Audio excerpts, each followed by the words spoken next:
जिसने गोली मारने के बाद गला दबाया होगा, तीनों बच्चियों को भी गायब किया होगा।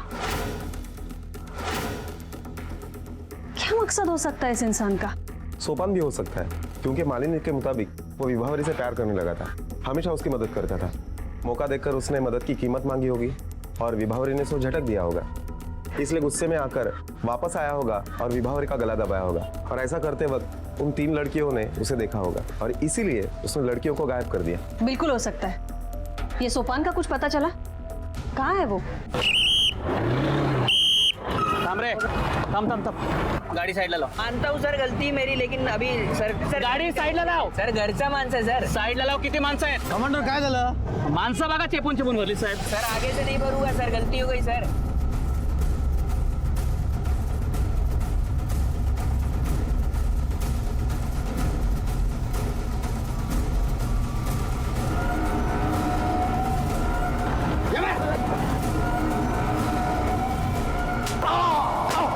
वो तानाजी और मालिनी ने मेरे को विभा के साथ कांड करने का काम दिया था। उनको वो जनार्दन को बेइज्जत करना था। मैं उधर गया भी यही सोच के था, पण ती मुलगी खूप चांगली होती साहब। वो अपने बाप का बहुत ख्याल रखती थी, उसे अपने खानदान की इज्जत की भी बहुत फिक्र थी। वो कभी मेरे को हाथ नहीं लगाने दी, मेरे को बहुत अच्छा दोस्त मानती थी वो। और बात दोस्ती से आगे नहीं बढ़ी तो गला दबाकर मार डाला उसको। मैडम, मैं उसको कैसे मार सकता हूँ? मैं तो उसे प्यार करने लगा था। और रोज की तरह उस दिन भी हम उसके बेवड़े बाप को ढूंढने गए थे। बहुत ढूंढने के बाद उसको घर ले आए थे मैडम। यहाँ तक की कहानी मालूम है हमको, और इसको बिठा के रखो जब तक आगे की कहानी नहीं सुनाता।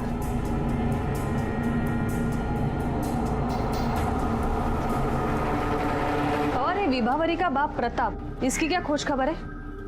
1 नंबर का बेवड़ा है मैडम, 24 घंटे दारू के नशे में रहता है। उस दिन भी घर के बाहर खटिया पर दारू पी के धुत था।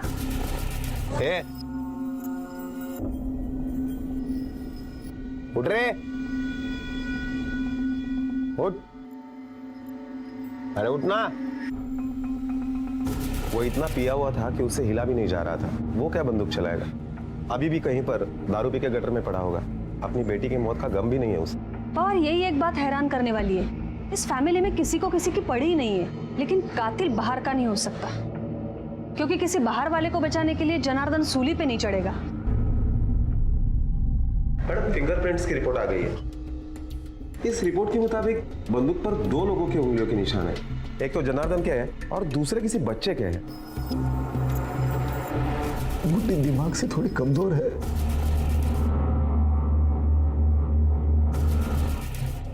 ये भी हो सकता है कि गुड्डी ने अपने पागलपन में विभावरी पर गोलियां चला दी हो और जनार्दन ने उसे बचाने के लिए दोनों बच्चियों को मारकर इल्जाम अपने सर ले लिया हो।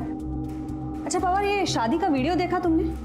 जनार्दन कब तक है वहां पे? मैडम, वीडियो से ज्यादा कुछ पता नहीं चल पाया, क्योंकि लाइट जाने की वजह से वीडियो शूटिंग नहीं हो पाई थी। और लाइट आने के बाद जो फोटो निकाले गए उसमें ज्यादातर दूल्हा और दुल्हन ही थे। इसका मतलब हमारे पास कोई सबूत नहीं है कि वो वहां से 8:15 या 8:20 के बीच निकला था। और ऐसे 2 लोग हैं जो जनार्दन को इस काम में मदद कर सकते हैं, जो गुड्डी से बेहद प्यार करते हैं, और वो दोनों हैं उसके माँ बाप अजिंक्य और सुचित्रा। मालिनी, ये काहीतरी खाऊन घे।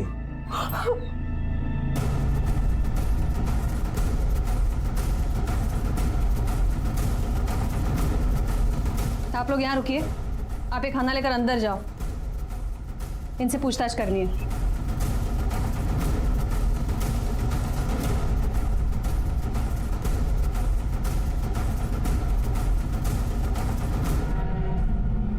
तुम्हारी बेटी गुड्डी उसी दुनाली बंदूक से खेलती थी जिससे विभावरी का खून हुआ?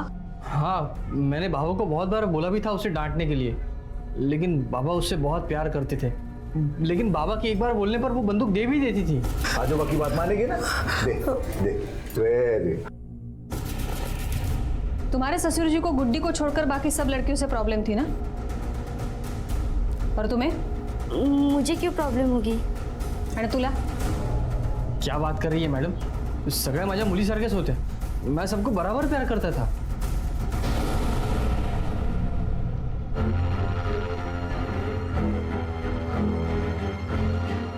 अब अंदर आइए जरा मेरे साथ।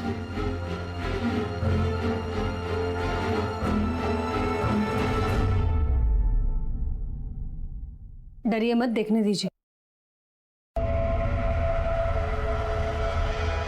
किसने मारा इतना बेरहमी से? बोलिए, डरिए मत, कहिए किसने मारा है? गुड्डी के पापा ने। इसी तरह जानवर के जैसे हमेशा पीटते हैं। औरत को समझते ही नहीं। किती वेळा विचार आला मनात कि अपनी जान ले लूं, लेकिन मेरे जाने के बाद मेरी गुड्डी का क्या होगा, कौन देखेगा, ये सोचकर रुक गई। देखिए आप शांत रहिए, रोइए मत। बाहर क्यों नहीं आना? घरेलू हिंसा अपराध है, पता है ना तुझे? मैडम, पति पत्नी के बीच में तो ये बातें होती ही रहती हैं। ये सब बड़ा चढ़ा के बोल रही हैं आपको। औरत का तो काम है राई का पहाड़ बनाना। देख तो हमें। एक मिनट मैम। हेलो, हाँ ठीक है, हम पहुंच रहे हैं। मैडम, और एक लड़की का पता चल गया है। ये लड़की जंगल में घूम रही थी, हमने देखा, इसलिए आपको मैंने फोन किया। और इसके फ्रॉक पे लगा खून तो सूखा है, इसका मतलब ये विभावरी का भी हो सकता है। और मैडम, हमें गुड्डी भी वहीं मिली, नदी में जंगल के पास, जहां पर विभावरी की लाश मिली थी। ये उसकी फॉरेंसिक रिपोर्ट है। मैडम, इस फॉरेंसिक रिपोर्ट से यह पता चलता है कि गुड्डी के फ्रॉक के ऊपर एक नहीं 3 लोगों के खून के निशान है। गुड्डी, अभी हमें बताओ, तुमने विभावरी ताई को मारते हुए किसको देखा था?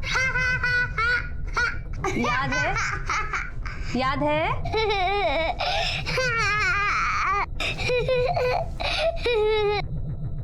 बनसोड़े,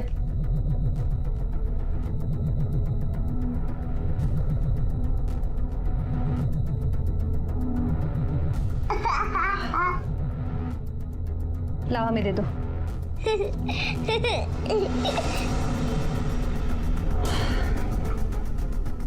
और इसको पूछ के कोई फायदा नहीं है। एक काम करा, घरच्यांवर नजर ठेवा।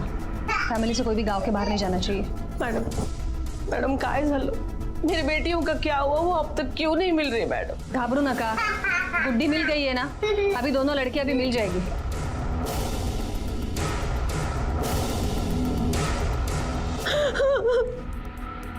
ये विभावरी की डेड बॉडी हमें नदी के पास मिली और गुड्डी भी वही जिंदा मिली। हो सकता है उन दोनों लड़कियों को भी उसी नदी में बहा दिया गया हो। और एक काम करा, ये नदी के साइड में जितने भी पुलिस स्टेशन हैं, उन सब में साक्षी और सोनाली का लापता होने का और मर्डर होने का अलर्ट भिजवा दो। Okay madam. उस घर में ऐसा कौन है जिसको विभावरी से इतनी नफरत है? कहीं कातिल उसका अपना बाप प्रताप तो नहीं है? लेकिन मैडम, वो उसे किस रंजिश में मारेगा? क्योंकि उस दिन तो उसकी हालत दारू पी के धुन था, यही ना? और हो सकता है वो हमसे झूठ बोल रहा हो, नाटक कर रहा हो। वो अपनी बेटी से नहीं, बाकी लड़कियों से शायद नफरत करता हो। नफरत किस वजह से है ये तो वो खुद ही हमें बताएगा। देखो कहाँ पी के पड़ा है, उठा के लेके आओ उसको। Okay madam. जनार्दन, तानाजी, सोपान और मालिनी से होते हुए पुलिस के शक के दायरे में मासूम गुड्डी भी आई और अब उनका शक था प्रताप पर। लेकिन क्या एक सगा बाप अपनी बेटी का कत्ल कर सकता है? उस बेटी का जो कि एक माँ की तरह से उसका ध्यान रखती थी, और वो भी उस हालत में जब वो उसके सामने घायल पड़ी हो, मौत से जूझ रही हो। और अगर हाँ, तो सोचने वाली बात है कि वो नफरत कितनी गहरी होगी। क्या तुम्हें ठीक से याद है वाकई प्रताप नशे में धुत था? हाँ मैडम, उसने बहुत पी रखी थी। मैं और रिबा ने बड़ी मुश्किल से उनको घर पे छोड़ा था। घर पे और कौन कौन थे? वैसे मैं अंदर नहीं गया था, लेकिन हम घर पहुंचे थे ना, तब तीनों बच्चियां बाहर आई थी। सो जाइए।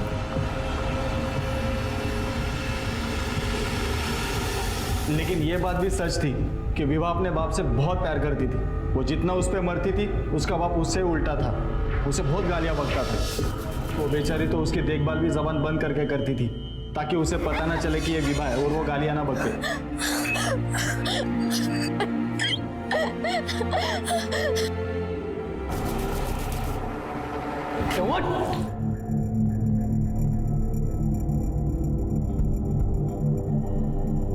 तूने मारा तीनों लड़कियों को? बोल। मालूम नहीं मेरे को। मेरे को कुछ नहीं पड़ता मैडम। हाँ वो उस दिन वो सोपन और विवाह मेरे को घर लेकर आई और उधर वो बार में सुलाया मेरे को। ये आया था उधर शायद। उठ रे। अब वो कुछ तो बात कर रहे थे मैडम, मुझे अपन पिया हुआ था। अब उन घर से कब निकला अपने को पता नहीं। ए, उठ। हाँ? कहाँ लेके गया था तीनों लड़कियों को? कहाँ लेके गया? किसको? किधर लेके गया? किधर? तुझे पता है विभावरी मर गई है, खून हो गया है उसका।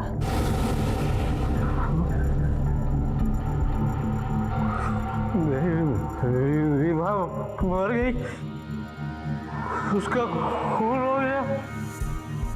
मेरे को पता है, मेरा वो मालिनी और सना वो बोलने वाला उसे बहुत परेशान करते हैं, बहुत परेशान।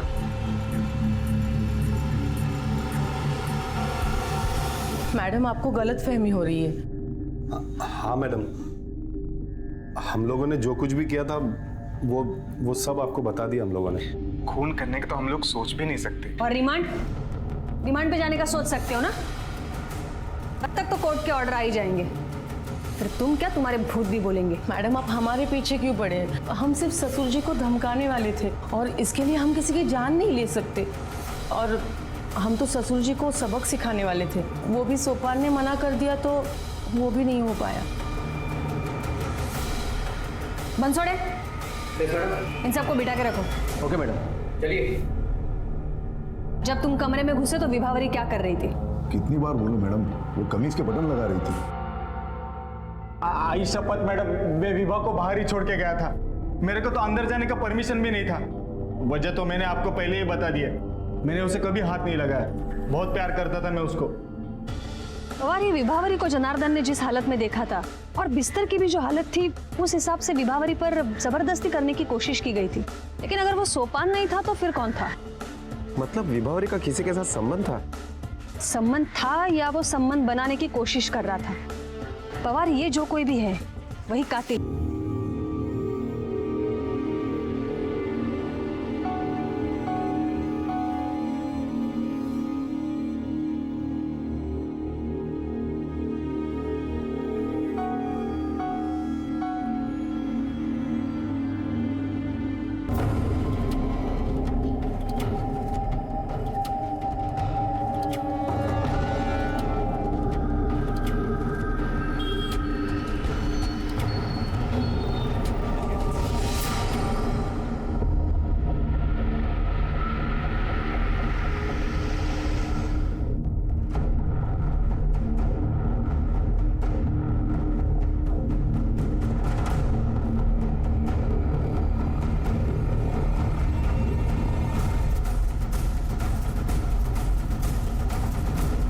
सर, बाहर एक आदमी है, उसके हाथ में बंदूक है। क्या? हाँ सर।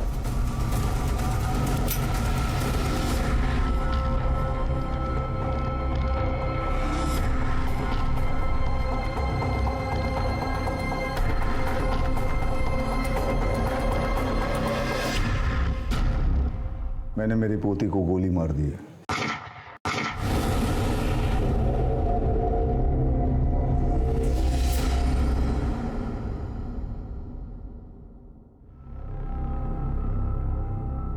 अरे लवकर आटपा, शादी के रिसेप्शन में जाना है कि नहीं? हाँ बाबा, झाले माझं। अरे मालनी, जल्दी करो। बाबा हम तैयार है, वो औरत लोग को इसे ले लो। ठीक है, तो बेटियों को क्यों तैयार किया? बाहर के माहौल में खराब करना है इनको?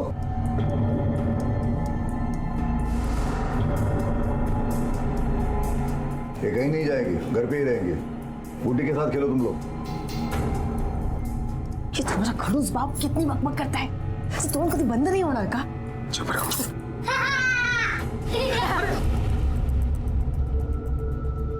गुड्डी, गुड्डी बेटा नहीं, इधर आ जाओ बेटा, नहीं।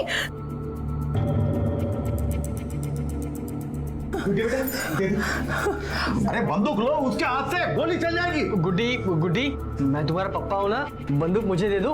छोड़ दो, पप्पा हूँ ना मैं तुम्हारा, बंदूक। मैं आजू बाजू तेरा, आजू बाकी बात मानेगी ना।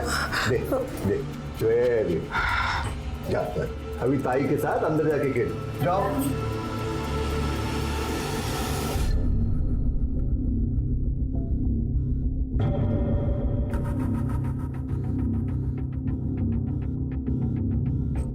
यहाँ क्या खड़ी है, अंदर जा, बहनों का ख्याल रख।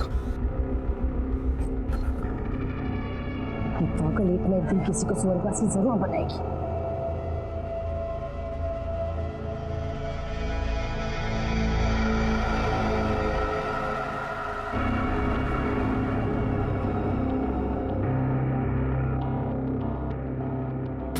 तो सुबह तक खड़ी रहेगी ना, तो भी तेरा बाप नहीं आने वाला है।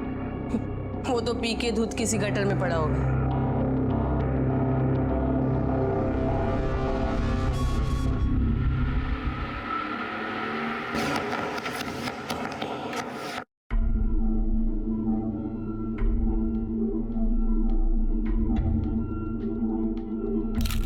नमस्ते तानाजी भाऊ. अरे जाधव, ये बस, ये जागा दे रे. या बसा. काय चाललंय तुझा? मैं क्या बोल रहा हूँ ना, जनार्दन भाई क्या देखने रे?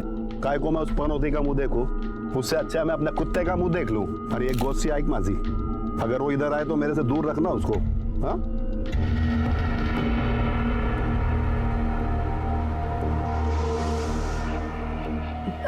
बाबा अभी तक घर नहीं आए. ओफ, स्टू. गुड्डी, ऐसे नहीं कर. साक्षी, मैं बाबा को ढूंढने जा रही हूँ. तुम सभी लोग घर पे रहना और कहीं जाना नहीं. गुड्डी का ध्यान रखना.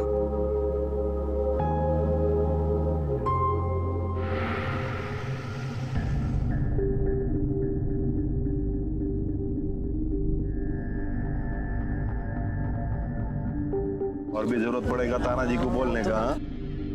अरे जनार्दन भाऊ, नमस्ते जनार्दन. नमस्कार नमस्कार. बहुत लेट हो गया आने में. हाँ, ये औरत लोग का मेकअप में टाइम. अरे ये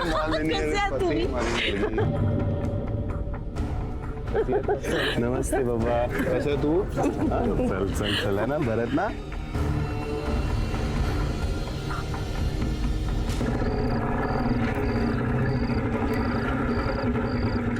अरे भाई, प्रताप जी को देखा कहाँ? हाँ, उधर फेंके पड़े. अच्छा ठीक है.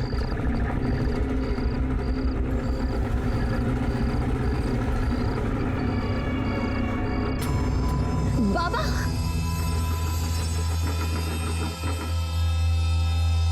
बाबा, बाबा, बाबा उठो. बाबा घर चलो. बाबा घर जाना. विवा, इन्होंने बहुत सारी पी रखी है, वो ऐसे नहीं मानेंगे. उनको उठा के ले जाना पड़ेगा. बाबा उठिए. बाबा उठो. बाबा उठा. चलो, घर जाना है. बाबा चलो. बाबा घर जाना है. घर चलो. चलिए, पहले घर चलते. बाबा संभालो. वालो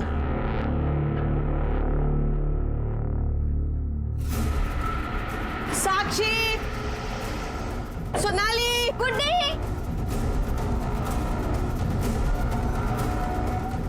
बाबा कहाँ है लड़कियां? कुठे मुली?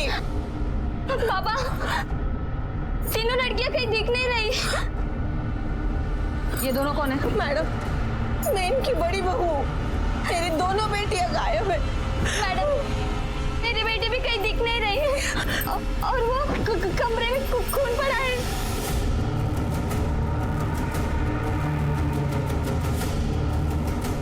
यहाँ तो सिर्फ खून है.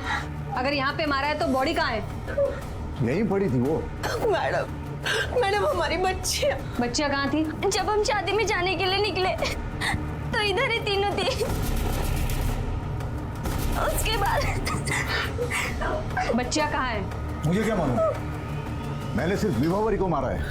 बच्चों को मैंने कुछ नहीं किया. अरे तुम्हारे पति कहाँ हैं? संग्राम कहाँ है? अजिंक्य कहाँ है? आपने मेरी बेटी गुड्डी को कहीं देखा? नहीं. मौसी, सोनाली साक्षी दिखी क्या? नहीं देखी. ताई ताई आमच्या गुड्डीला कुठे बघितलं का? नाही. गुड्डी गुड्डी साक्षी, सोनाली, लड़की को वहां गोली मारी तो डेड बॉडी कहाँ है? बॉडी कहाँ है? लगता है बच गई शायद। और बाकी लड़कियां वो कहाँ है? बोला ना मैं गोली मार के निकल गया, मुझे नहीं पता। बेवकूफ समझता है पुलिस को? वहां से यहाँ तक चल के आया गोली मारने के लिए और बोलता है देखा नहीं लड़कियों को। मैडम मेरे सर पे खून सवार था, मेरा ध्यान और कहीं नहीं गया। मैडम कहीं ऐसा तो नहीं कि उन 3 लड़कियों ने विभावरी को खून से लथपथ देखा हो और फिर गांव के किसी डिस्पेंसरी में एडमिट किया हो सकता है, पता करवाओ। Okay madam.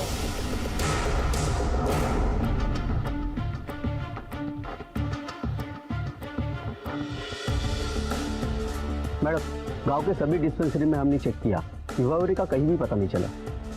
पवार, बच्चियां काफी छोटी है तो उनके लिए ये विभावरी को उठा के डिस्पेंसरी लेके जाना मुश्किल है, पर फिर भी सवाल तो वही रहता है, बॉडी कहाँ है और ये बच्चियां कहाँ है? अब चुप भी हो जाओ, मिल जाएगी। अरे तीनों इतनी छोटी है, कहाँ जाएंगी?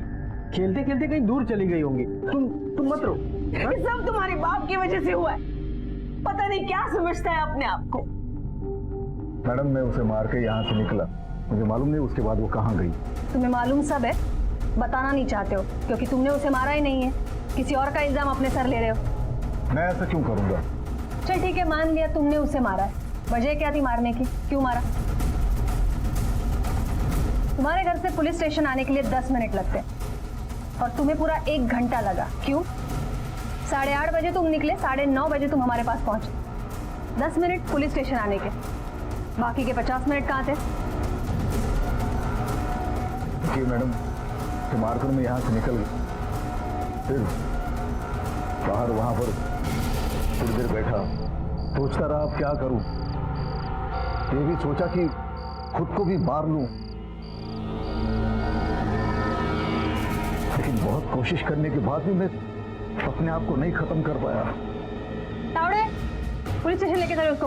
Yes madam.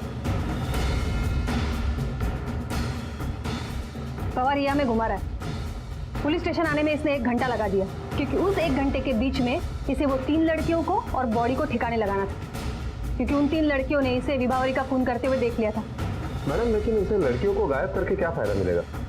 आणि तो त्याचा गुन्हा पण कबूल करतोय। पवार, उसके मकसद को समझो।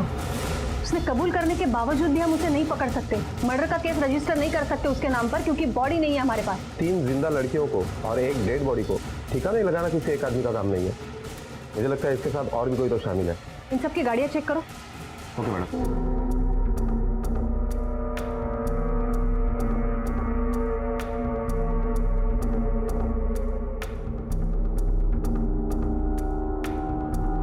पवार, कहीं सापडलं? मैडम गाड़ी में ऐसा कुछ भी नहीं मिला जिसके बिना पर शक किया जा सके। इसका मतलब इन सबकी गाड़ी अभी क्लियर है। विभावरी को उसी के दादा जनार्दन ने गोलियां दागकर मार दिया। पुलिस के सामने अपना गुनाह भी कबूल किया, लेकिन विभावरी की लाश जनार्दन के कहे मुताबिक घर पर नहीं मिली। बाकी 3 बच्चियां भी लापता थी, जिनके बारे में उन्हें कुछ नहीं पता था। पुलिस के लिए केस एक चैलेंज था। केस को सॉल्व करने के लिए विभावरी की डेड बॉडी का मिलना और बाकी 3 बच्चियों का पता लगना बेहद जरूरी था। मैडम ये रहे जनार्दन की कॉल रिकॉर्ड। शायद हमारा शक सही निकला। कोई और भी ऐसा है जो जनार्दन ने हमें कहानी सुनाई उसको पूरी तरह से सुना सकता है, क्योंकि क्राइम होने से 10 मिनट पहले जनार्दन ने इस नंबर पर फोन किया था और उस वक्त ये नंबर जनार्दन के घर के आसपास ही एक्टिवेट था। पता करो ये हेल्पिंग हैंड कौन है, इसके भी कॉल रिकॉर्ड्स मंगवाओ।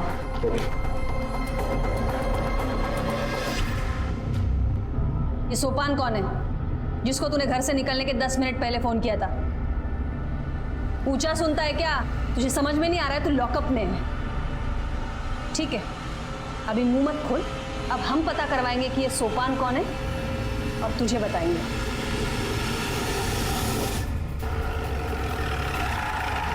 तुम्हारे साथ और कौन कौन था? बाबा को छोड़ के हम सब साथ ही गए थे। इधर वापस आके देखा तो विभावरी के कमरे में खून पड़ा हुआ था, बच्चियां सब गायब थी। बाहर निकले उनको ढूंढने के लिए और फिर हाँ, सोपान कौन है? वो विभावरी का दोस्त। और ये जनार्दन घर के लिए कितने बजे निकला था? मैडम वो शादी के माहौल में कुछ मालूम नहीं पड़ा और वहाँ पे बत्ती भी गुल हो गई थी ना। ये जनार्दन और सोपान के बीच क्या लफड़ा है? बाबा को सोपान और विभावरी के प्यार व्यार का चक्कर चाहिए नहीं था। ये सोपान छोटी जात का है ना।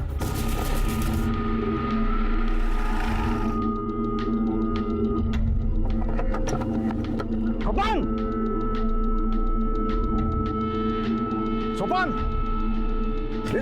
हिम्मत, बाबा आप छोड़िए उसको बाबा। इसका ला रहा है। अरे बाबा छुआ कैसे? हाथ तोड़ दूंगा।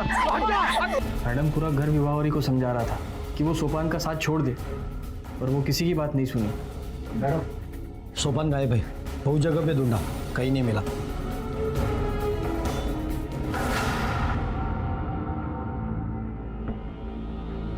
अपनी इज्जत बचाने के नाम पे पोती को गोली मार दी। जब तक मैं जिंदा हूँ अपने खानदान की इज्जत मिट्टी में नहीं मिलने दूंगा मैं। चलिए बात तो समझ में आई, पोती को क्यों मारा, सोपान को क्यों फोन किया था? उसे अकल सिखाने के लिए। अकल सिखाने के लिए कि धमकाने के लिए? वो आप जो भी समझो, लेकिन सच बात तो ये है कि उसी की वजह से ये खून खराबा हुआ है। खोटा बोलत नहीं है मी, चाहिए तो पूरे गांव से पूछ लो। जो भी किया है छाती ठोक के खुद से आपको आके बताया है। अब तक तो तूने एक खून कबूल किया है, जिसकी अब तक बॉडी भी नहीं मिली। बाकी तीनों पोतियां कहाँ है तेरी? और वो सोपान भी गायब है, मार दिया क्या उसे भी? अगर उसे मारता तो वो भी छाती चौड़ी करके आपको आके बताता था। हमारा संविधान समाज के हर व्यक्ति को, चाहे वो स्त्री हो या पुरुष, जाति और धर्म के भेदभाव को नकारते हुए बराबरी का हक देता है। लेकिन इसके बावजूद आज भी न जाने कितने लोगों के मन में रूढ़िवादी सोच अपनी जड़ें बनाए हुए है। आज भी बहुत से लोगों के घरों में न तो नारी के लिए कोई सम्मान है और ना ही एक दूसरे के लिए बराबरी की भावना। ऐसे लोग धर्म और जात को इंसानियत से बड़ा मानते हैं। अपनी ऐसी सोच पर उन्हें घमंड भी है और अपने इसी घमंड के लिए वो कुछ भी कर सकते हैं। किसी लड़की पर कोई भी इल्जाम लगाकर उसे मौत के घाट उतारा जा सकता है। मैडम, सोपान के भी कॉल रिकॉर्ड आ गए हैं और इस कॉल रिकॉर्ड के मुताबिक जनार्दन सोपान का मालिक नहीं था, बल्कि सोपान और ही किसी के छत्र छाया में था। किसकी? जनार्दन की बहू मालिनी। मालिनी और सोपान के बीच में अक्सर बातें हुआ करती थी, बल्कि कत्ल के दिन भी मालिनी ने सोपान को कॉल किया था। ये सोपान का चक्कर अगर विभावरी से चल रहा था तो मालिनी से इतनी बात क्यों करता था? पवार फैमिली से पहले पड़ोसियों से पूछताछ करो कि माजरा क्या है। क्या बोले साहब, मालिनी तानाजी शिंदे की लड़की है, बाप जैसी अकड़ है उसमें। कुछ दिन पहले इनमें बहुत दोस्ती हुआ करती थी, जमीन के वजह से इनमें आपस में झगड़ा होने की वजह से तनातनी चल रही है। अभी तो जनार्दन के बेटे के साथ शादी हुई ना, बेटी तो अपने सगे बाप की ही साइड लेगी। और इसी बात से उन दोनों में झगड़ा हुआ करता था। ये जमीन पहले भी मेरी थी, अभी भी है और आगे भी रहेगी, समझा? तो ये तेरा लोफर गिलेना मेरे ऊपर नहीं चलेगा, समझा?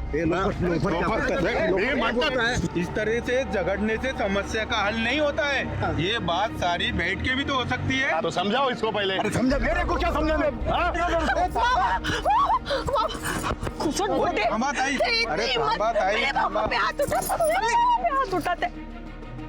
ये जनार्दन है ना, मेरे को आते जाते धमकी देता था हर वक्त, कुछ भी पन बोलता था वो किसके भी सामने।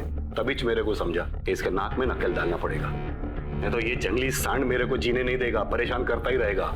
ऐसा ही मेरा बेटे को भी कुछ भी पन सुनाता था वो, एकदम दुखी करके रखा था, आप ये समझ। तो सुखी होने के लिए क्या किया तुमने फिर? सोपान मेरा आदमी था,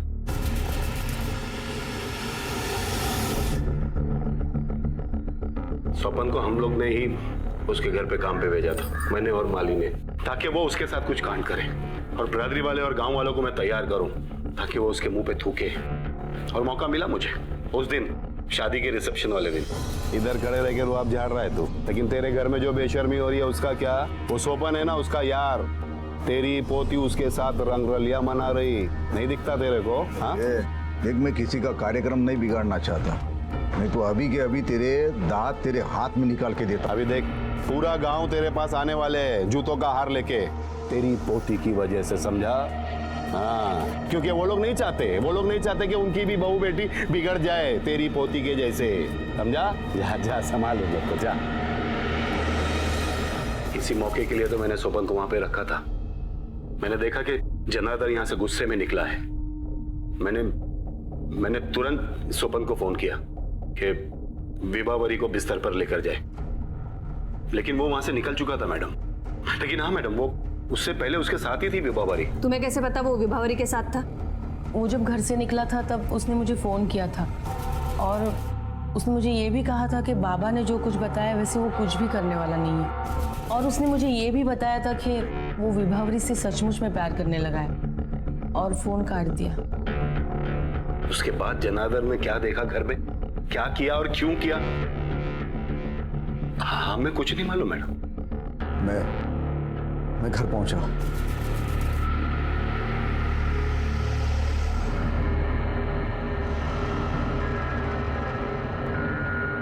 विभावरी के कमरे में जाके देखा तो वो कमीज की बटन लगा रही थी, बिस्तर बिखरा हुआ था। तो मैं समझ गया कि सोपान के साथ मिलके उसने अपना मुंह काला कर लिया। मैंने बंदूक उठाई और 2 गोली उसके सीने में उतार दी। उसी बिस्तर पर वो गिर गई। अगर वो वहीं गिरी थी तो उसकी लाश कहाँ है और बाकी 3 बच्चियां कहाँ हैं? मेरे को नहीं पता वो कहाँ है। देख तू।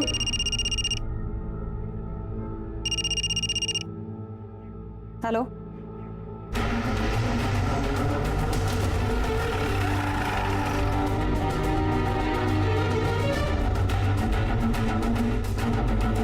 है कि 12 बोर का कारतूस है और ऐसे ही सेम 12 बोर की कारतूस की 2 नली जनार्दन के पास है।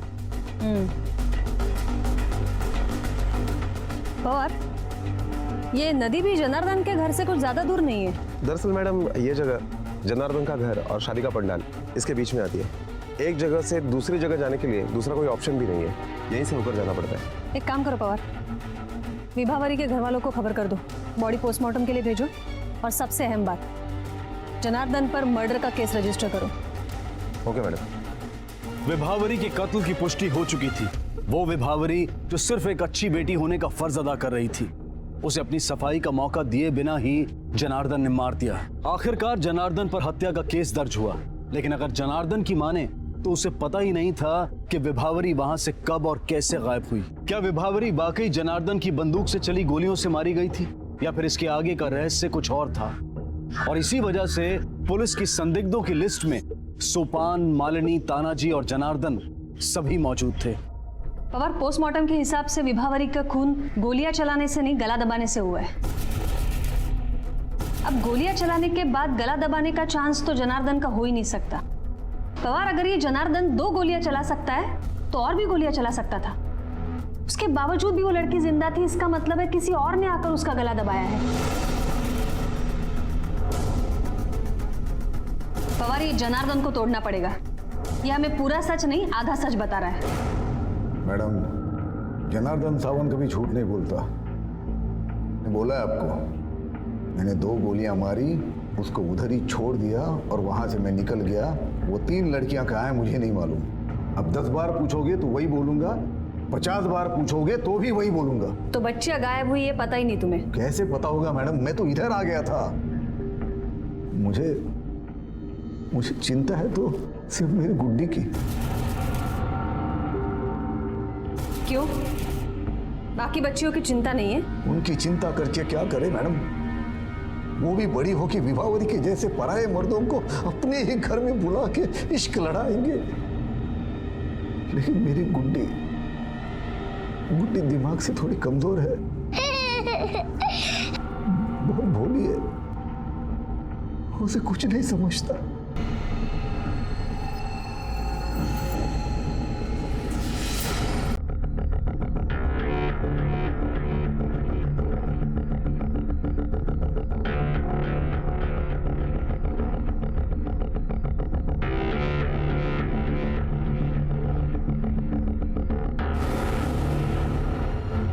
वो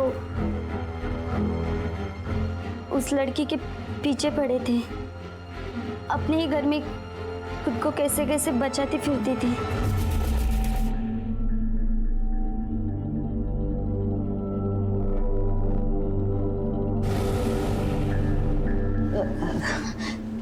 काका कुछ चाहिए आपको?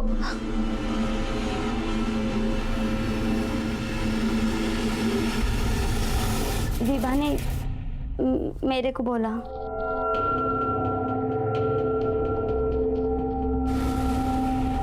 बात इतनी बढ़ गई थी कि ससुर जी तक को मालूम पड़ा, पर उन्होंने उनको डांटा नहीं,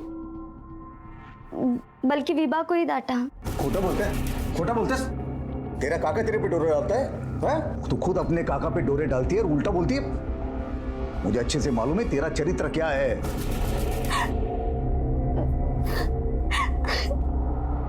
अजिंक्य कहाँ है? कितनी बार समझाया उसको, पर वो मान ही नहीं रही थी। क्या करता मैं, मुझे बहुत अच्छी लगती थी, पर कभी मौका ही नहीं मिल रहा था। फिर उस दिन शादी में बत्ती गुल हो गई और मैं वहां से निकल पड़ा। अरे क्या हुआ? काय झालं रे? फिर मैं नदी में नहा के रिसेप्शन के कपड़े पहन के फिर रिसेप्शन में पहुंच गया। तुम जैसे समाज के ठेकेदार अपनी बहू बेटियों पर बुरी नजर रखते हैं और दूसरों को जीने का सलीका सिखाते हैं। तेरे लिए अच्छा इंतजाम है बेटा, इधर चल, तेरा ट्रेनिंग शुरू करते हैं। घेऊन जायला। अजिंक्य जैसे लोगों को परिभाषित करने के लिए वहशी, दरिंदे, ये सभी शब्द बहुत छोटे हैं। विभावरी की बेचारगी पर आंखें नम हो जाती हैं, जो अपने ही घर में पराई थी, असुरक्षित थी और मारी गई। सोनाली और साक्षी की डेड बॉडी पुलिस ने उसी नदी से लगभग 200 मीटर की दूरी पर बरामद की। जनार्दन को विभावरी पर अटेम्प्ट ऑफ मर्डर के जुर्म में और अजिंक्य को सेक्सुअल हैरेसमेंट और विभावरी, सोनाली और साक्षी के कत्ल के जुर्म में गिरफ्तार किया गया है। हम उम्मीद करते हैं कि उसे कड़ी से कड़ी सजा होगी। हिंदुस्तान के न जाने कितने घरों में एक विभावरी हो सकती है। क्राइम पेट्रोल के माध्यम से हमारी उनसे गुजारिश है कि अगर आपका परिवार आपकी मदद नहीं कर रहा तो आप हिम्मत ना हारें, पुलिस के पास जाएं, वो आपकी मदद जरूर करेगी और हर मुमकिन कोशिश करेगी आपको उस नर्क से निकालने की। अब मैं अनूप सोनी आपसे विदा लेता हूं, फिर मुलाकात होगी अगले एपिसोड में एक और चौंका देने वाले केस के साथ। तब तक अपना और अपने परिवार का ख्याल रखें और देखते रहें क्राइम पेट्रोल डायल 100। सबक एक को सीख हम सबको। जय हिंद।